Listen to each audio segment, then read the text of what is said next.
zofa joner thlir tu ram chung ram pon nu le pa u le nau ni zawa in chibai ule voina kan ngai thak tu le kan thlir tur chu HPO CDF Hualngoram Health Department ina Mipui te atan pui boruak ani dona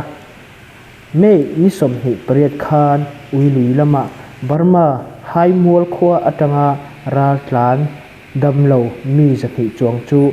HPO CDF Hualngoram Health Department le CSO NGO kaltlangin ral tlan tam tak kan pui na pek ania damlo mi tam tak omin he in enkol na hi athonin anvati sak thin ani HPO CDF Hualngoram Sawrkar Health Department chuanin thatin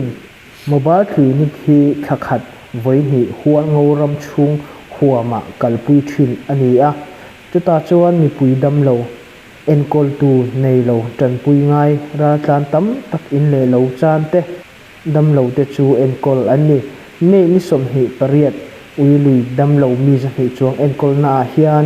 HPO CDF Hualngoram doctor pahi le nurse pali te antela hemi chungcha nga hianin HPO CDF Hualngoram chuanin nasa takin hai ai nasa a mobile clinic ani pui chunjom tum thu riat ani bok thudon dan ang zelin CSO NGO le HPO CDF Hualngoram Sawrkar malak na in ra tlan tam tak enkol na an pe thaya outbreak response po kalpui thai zel anani tun tumpo hi Uiluia rui hlongai kempar pakhat a malaria hrit mu ania arang lama malak na nein kempar chunga omle Uilui damlo tam tak a screen na nein mobile clinic neile ani thu an soi doctor te na thudon dan ang zelin thok tu te dam khrisel nan trong trai na le free of cheya enkol na ani awang hian fan mamo reng ania Mipui ten athai anga pui bom turin an ngen bok ani HPO CDF Hualngoram Sawrkar hena tanga thudon dan ang zelin Hualngoram dungtlang Hualngoram ma hian Mipui tuam hlom le chomdol na te ham that na te eng ma chan le mu ani ngai lowa chung tiang thila chuan Mipui tan chin mi zong zong tan aram chunga cheng te tan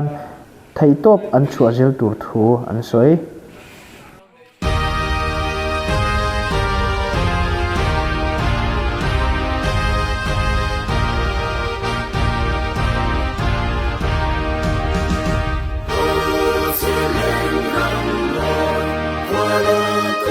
Sa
in ka la reng reng ke ma ni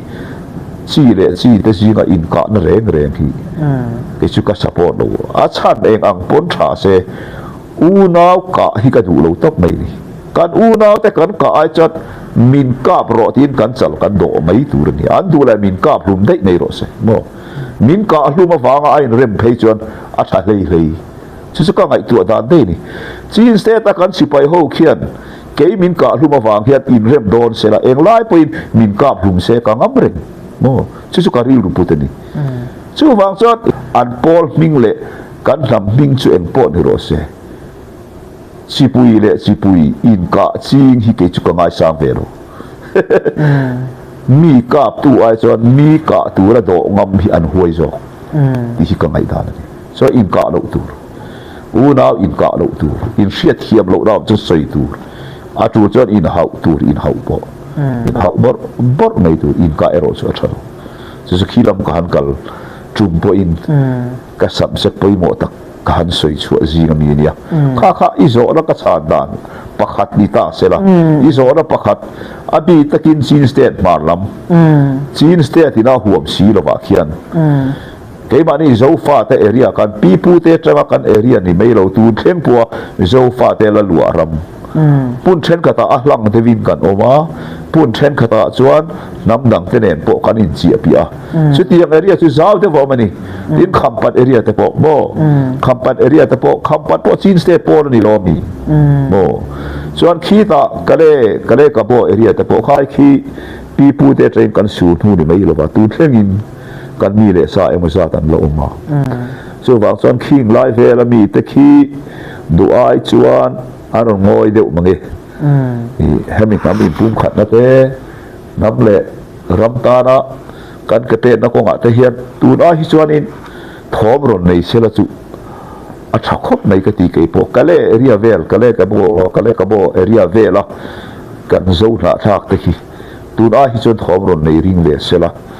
tin khăm pat area vel là mi, cái bộ hi, tu đó hi chuan thom rồi này ring về sẽ là chú min ti chak tu ta chon an changkai min ti me mo khilai democracy nei thei la tu ra Burma state sanga kan u naw te han chen vel na ti chak tur hian